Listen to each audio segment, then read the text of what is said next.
BNP করতে পারেন, আমার আপত্তি নাই। আপনি জামাত করতে পারেন, আপত্তি নাই।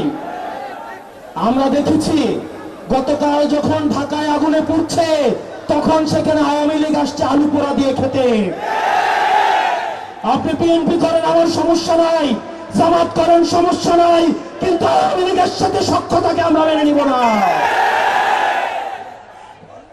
ফ্যাসিবাদ বিরোধী প্রত্যেকটা রাজনৈতিক দলকে আহ্বান জানাতে চাই, এই কুমিল্লাতে বিএনপিকে নির্যাতন নিপীড়ন করা হয়েছে, জামাতকে নির্যাতন নিপীড়ন করা হয়েছে। আমরা আপনাদের কাছে আহ্বান জানাবো, কুমিল্লার স্বার্থে, বাংলাদেশের স্বার্থে আমাদেরকে সবাইকে ঐক্যবদ্ধ থাকতে হবে। আমাদের পরবর্তী বাংলাদেশ বিনির্মাণের জন্য, ভবিষ্যৎ বাংলাদেশ গড়ার জন্য অবশ্যই অবশ্যই আমাদের ঐক্যবদ্ধ থাকতে হবে।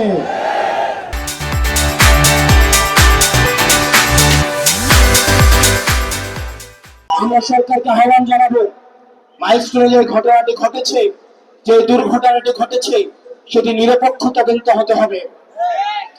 সেটি তদন্ত হতে হবে কেন এই ধ্বজভঙ্গ যুদ্ধ বিমান দিয়ে প্রশিক্ষণ দেওয়া হবে।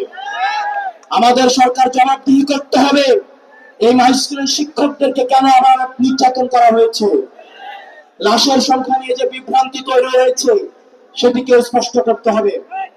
যারা নিহত হয়েছে তাদের আত্মার মাগফিরাত কামনা করছি, যারা আহত হয়েছে তাদের সুচিকিৎসা আপনাদের নিশ্চিত করতে হবে।